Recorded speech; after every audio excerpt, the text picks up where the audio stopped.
Social Media Monster will be available on Amazon Prime on May 31st. One documentary review. Nice Hoax of the Week. I'm Stephen O'Craig. I'm Lee AIE. And this is the 73rd episode of The Movie Review Show!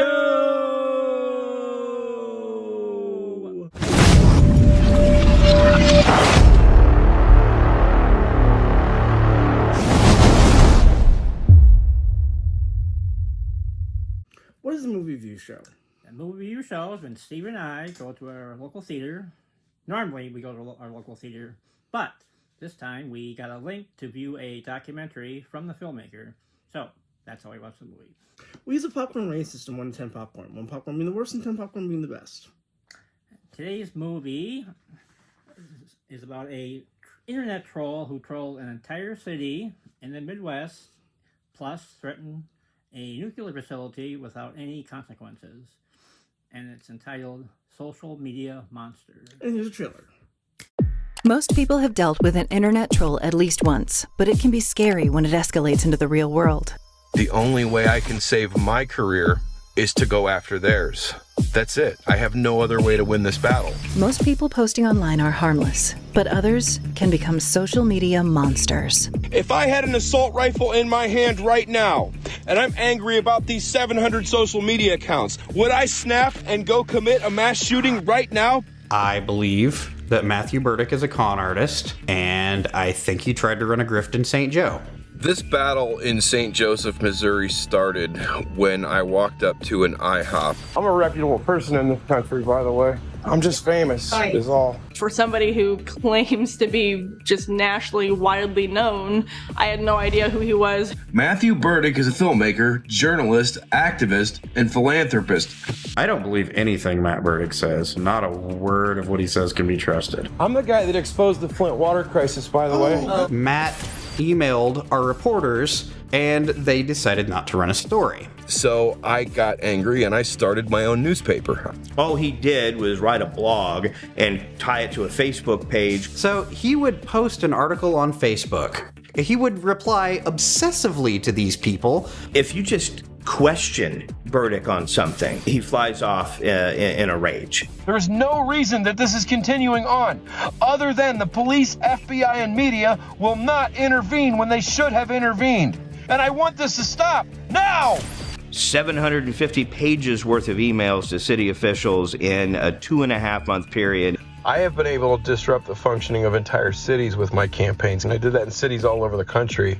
This was a threat to completely disrupt a system of power.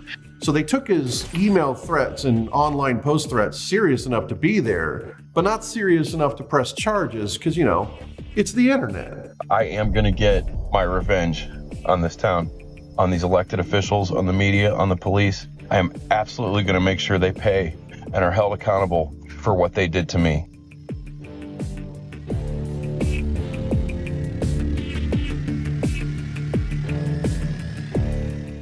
In this episode, we review a documentary about Matthew Burdick, an internet troll.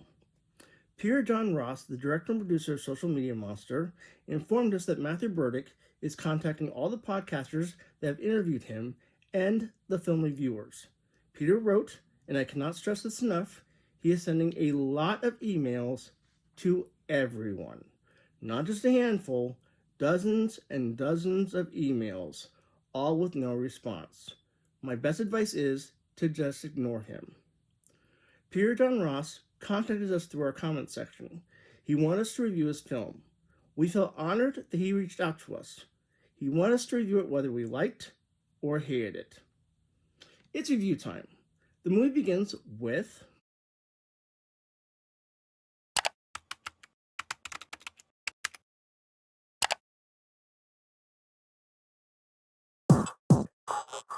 The internet was conceived as a way to share information and new ideas. Personally, I use it to share videos of my cats.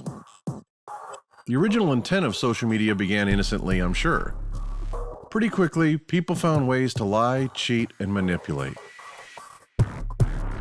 Everybody tends to create an avatar of their best life, leaving out the boring parts.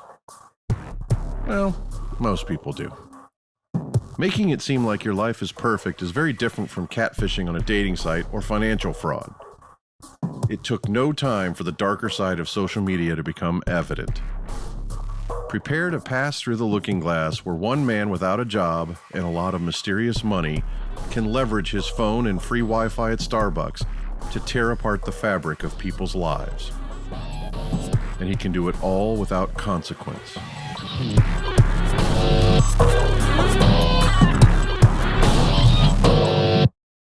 He ended up terrorizing the city of St. Joseph, Missouri. It's a population of almost 77,000. St. Joe is a good city. The people are nice. St. Joseph, Missouri was basically a fur outpost located in northwest Missouri. The Pony Express started there. Jesse James was killed there. And the rapper Eminem was born there. It began at an IHOP. Yes, with allegedly a couple arguing, with the escalating and the male assaulting the female. Allegedly. Allegedly. He's the only one that saw this. During this incident, Matt Burdick was a Karen and acted very entitled. That's his MO. Mm-hmm.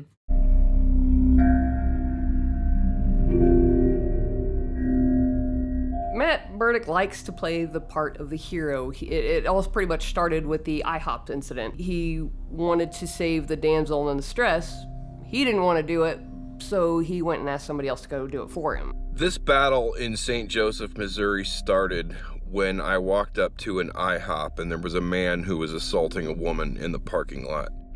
Why are people allowed to troll people without consequence? I completely believe in free speech, but there must be some rules about what people post for the safety of others. You shouldn't be able to terrorize and harass people to the extent that this man did and will continue to do so. Because we're doing this review, we're probably going to be harassed by this man. And our hypothesis is that he was able to get away with some of these things while he had a Facebook account because he had a very close relationship with a Facebook employee named Alex Huang, who had a lot of money somehow. We don't know exactly the source of his money, but we know he did work at Facebook and they had a very close relationship. So I think that contributed to his being able to harass people that normally he wouldn't be able to get away with. So that's my theory. Mm-hmm. Here's what Mark Zuckerberg says about filtering bad content. I'm not going to sit here and tell you that we're going to catch all bad content in our system.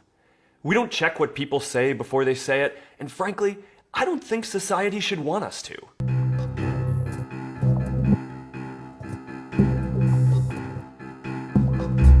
At this point, Matthew Burdick declared war on the city of St. Joseph. Matt Burdick went from this.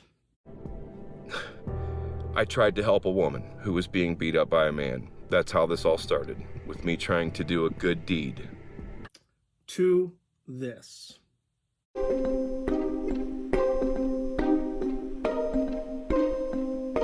I think Burdick was mad that people were starting to ignore him. And in 6 years of dealing with Matthew Burdick, I'd never seen emails like these before. He was seriously escalating the situation. Well, the first thing I did was look at a map to see where the closest nuclear facility was, to see if he's serious about this, how much danger is he going to present to the people in the community that I have been elected to represent. The goal of an internet troll is to elicit a response. I hope he doesn't hurt himself or anyone else. But I think the potential is for Matthew Burdick to be violent is definitely there. I do think he's a sadist. I think he enjoys hurting other people. If you are trolled, just ignore them. What are your final thoughts, Lee?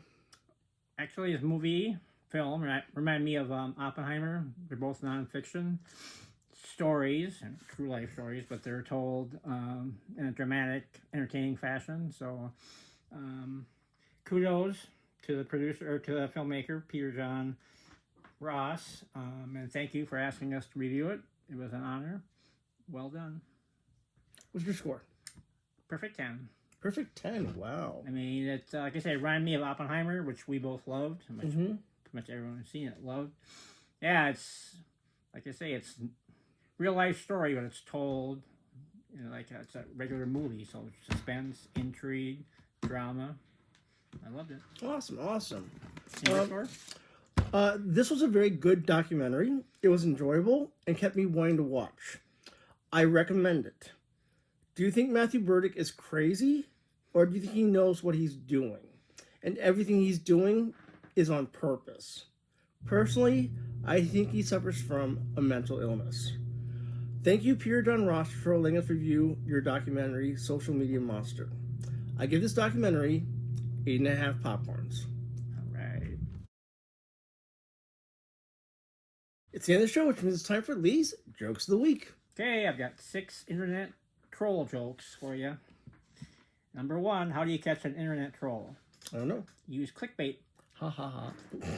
Second one, how do you get an internet troll to do chores? I don't know. Remote control. Control. How do you ruin an internet troll's day?